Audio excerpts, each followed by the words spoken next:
নমস্কার বন্ধুরা, mother simple কিচেনের তরফ থেকে আমি অন্তশ্রী আপনাদের সকলকে জানাই স্বাগত। আজকে আমি আপনাদের সঙ্গে শেয়ার করতে চলে এসেছি একটা খুবই ট্র্যাডিশনাল রেসিপি, মাছের মুড়িঘণ্ট। হ্যাঁ বন্ধুরা, এটা এটা ট্র্যাডিশনাল পুরনো রেসিপি, আর সবাই হয়তো কম বেশি এটা করে থাকেন। তবে আমি কিভাবে করেছি সেটাই আমি আজকে আপনাদের সঙ্গে শেয়ার করেছি। চলুন দেখে নেওয়া যাক কী করে করছি আমি এই মাছের মুড়িঘণ্ট। এর জন্য আমি এখানে রুই মাছের মাথা নিয়েছি, 4টে এখানে রুই মাছের মাথা আমি আধেক করে নিয়েছি। আপনারা এখানে কাতলা মাছের মাথাও নিতে পারেন। এবার আমি এখানে লবণ ও হলুদের গুঁড়ো মাখিয়ে নিচ্ছি। মাছের মাথায় ভালো করে লবণ ও হলুদ মাখিয়ে আমাকে এখানে ম্যারিনেশন করে রেখে দিতে হবে আধ ঘন্টার জন্য কমপক্ষে। দেখুন ভালো করে সুন্দর করে মাখিয়ে নিয়েছি। এবারে আমি এটাকে ম্যারিনেট করে রেখে দিলাম। এই মুড়ি ঘণ্টের জন্য আমার এখানে নিতে হবে গোবিন্দভোগ চাল। এটা যদিও চাল দিয়ে করছি, এটার নাম মুড়িঘণ্ট, কারণ এটা চালটাকে ভেজে নেওয়া হচ্ছে। যেরকম মুড়িটা ভেজে করা হয়, তাই জন্য চালটা হয়তো ভেজে করা হয়, তাই জন্য এটার নাম হয়েছে মুড়িঘণ্ট। আমি এখানে 1 চামচ ঘি দিলাম। চালটা কিন্তু ধুয়ে শুকিয়ে রাখা আছে। আর এখানে আমি হাফ কাপ মতন চাল নিয়েছি, গোবিন্দভোগ চাল। এটাকে আমি হালকা করে ভেজে নিচ্ছি। ঘি দিয়ে ভেজে নিলে খুব সুন্দর একটা গ্রান আসে। দেখুন খুব সুন্দর করে আমি এটাকে ভেজে নিচ্ছি।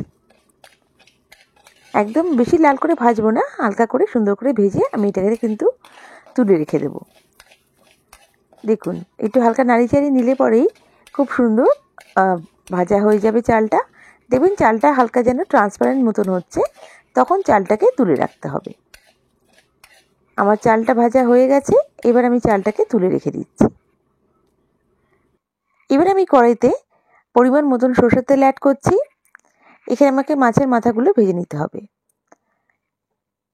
যেহেতু আমার অনেক কোয়ান্টিটি মাছের মাথা, একটু তেলটা একটু বেশি দিতে হচ্ছে। দেখুন মাছের মাথাগুলোকে আমি সব একসাথে ভেজে নিচ্ছি। আমার কড়াইটা একটু বড়ই আছে, আমি ভালো করে একবারেই ভেজে নিচ্ছি মাছের মাথাগুলো। আর একটু লাল লাল করে ভেজে তুলতে হবে মাছের মাথাগুলোকে। দেখুন সব তেলে আমি দিয়ে দিয়েছি। এবারে আমি এটাকে হালকা উল্টে পাল্টে নেড়ে চেড়ে আমি এটাকে কিন্তু তুলে রাখবো। দেখুন হালকা করে উল্টে পাল্টে নিচ্ছি মাছের মাথাগুলো। একটু লাল লাল করে ভাজতে হবে। দেখুন ভেজে এবারে আমি কিন্তু আবার একটুখানি উল্টে পাল্টে দেবো, কিছুক্ষণ রেখে দেবো। দিয়ে আবার আমি উল্টে পাল্টে ভেজে নিয়ে আবার তুলে রাখবো। দেখুন মাছের মাথাগুলো কিন্তু প্রায় ভাজা হয়ে আসছে। আমার মাছের মাথাগুলো ভাজা হয়ে গেছে। এবার আমি এটাকে তুলে রাখছি। সব মাথাগুলো তুলে নিয়েছি। এবার আমি এখানে আলু ভেজে নিচ্ছি। আমি এখানে 3টে আলু ডুমো ডুমো করে কেটে নিয়েছি। আপনারা আপনাদের চয়েস অনুযায়ী কেটে নিতে পারেন। দেখুন আলুগুলোকে ভাজার সময় আমি অল্প হলুদ ও লবণ দিয়ে ভেজে নিচ্ছি। আর আলুগুলোকে একটু লাল লাল করেই ভেজে তুলতে হবে, তাহলে রান্নাটা তাড়াতাড়ি হয়ে যাবে। দেখুন খুব সুন্দর করে আমি লাল লাল করে আলুগুলোকে কিন্তু ভেজে রাখছি। আলুগুলো ভাজা হয়ে গেছে আমার, আলুগুলো তুলে রেখেছি। সব আলুগুলো তোলা হয়ে গেছে। এবার আমি কড়াইতে ফোড়নে দিচ্ছি 2টো তেজপাতা ও দিচ্ছি আমি 1 চামচ গোটা জিরে দিয়ে ভালো করে একটু নাড়িয়ে চাড়িয়ে নিচ্ছি। দেখুন যখন একটু হালকা ফ্লেভার আপনারা পাবেন, তখন আপনারা এখানে অ্যাড করে দেবেন পেঁয়াজ বাটা।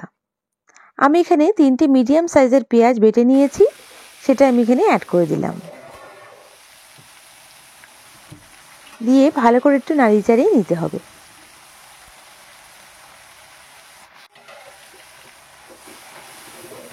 ভালো করে একটু নাড়িয়ে চাড়িয়ে নিয়ে এরপর আমি এখানে অ্যাড করে দিচ্ছি আদা রসুন বাটা। আমি এখানে 1 চামচ আদা রসুন বাটা দিচ্ছি। ততক্ষণ কষিয়ে নেব যতক্ষণ না কাঁচা ভাবটা চলে যাচ্ছে। এবার আমি এখানে একটা মশলা করে নিচ্ছি। আমি এখানে 100 গ্রাম টক দই নিয়েছি। 1 চামচ হলুদের গুঁড়ো অ্যাড করছি, 1 চামচ লঙ্কা গুঁড়ো অ্যাড করছি, আর আমি এখানে 1 চামচ কাশ্মীরি লঙ্কা গুঁড়ো অ্যাড করছি। আপনারা আপনাদের ঝাল অনুযায়ী লঙ্কার কোয়ান্টিটিটা বাড়াতে বা কমাতে পারেন। দেখুন হালকা করে মিলিয়ে নিচ্ছি। এবার আমি এখানে অ্যাড করে দেব গরম মশলার গুঁড়ো। আমি এখানে 1 চামচ গরম মশলার গুঁড়ো অ্যাড করছি। এটা ঘরে তৈরি গরম মশলার গুঁড়ো, আমি এখানে দিয়ে মিক্স করে নিচ্ছি। দেখুন ভালো করে মিশিয়ে নিচ্ছি।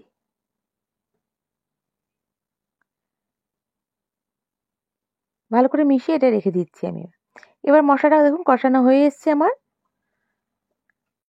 এবার আমি এখানে অ্যাড করে দিচ্ছি আমার মশলার পেস্টটা।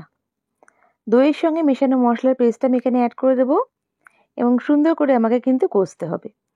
আর এখানে আমি যে বাটি ধোয়া জলটা একটু অ্যাড করে দিলাম। অনেকটাই মশলাটা ছিল ওই বাটির মধ্যে, সেটা আমি হালকা জল অ্যাড করে এখানে অ্যাড করে দিলাম। আর কোনো জল ব্যবহার করছি না এখানে আমি। ভালো করে কষতে হবে। খুব সুন্দর করে কষছি দেখুন, ভালো করে কষে নিচ্ছি। আর এখানে আমি অ্যাড করে দিলাম পরিমাণ অনুযায়ী লবণ ও আমি অ্যাড করছি এখানে হালকা চিনি। আপনারা যদি চান চিনিটাকে অ্যাভয়েড করতে পারেন, তবে হালকা চিনি দিলে পরে টেস্টটা কিন্তু খুব সুন্দর আসে। আর টেস্টটা একদম ব্যালেন্স হয়ে যাবে হালকা চিনি দিলে পরে। দেখুন আমি এটাকে কষে নিচ্ছি। কত সুন্দর কালারটা এসছে দেখেই বুঝতে পারছেন মশলাটা। তেলটা হালকা কিন্তু ছেড়ে ছেড়ে আসছে। দেখুন এবার আমি এখানে অ্যাড করে দিচ্ছি ভেজে রাখা আলুটা। আলুটা দিয়ে আমার মশলার সাথে ভালো করে একটু কষিয়ে নিতে হবে। তেল কিন্তু এর মধ্যে দেখুন অনেকটাই ছেড়ে গেছে। আর আমার মশলাটা কিন্তু ভালোভাবেই কষানো হয়ে গেছে।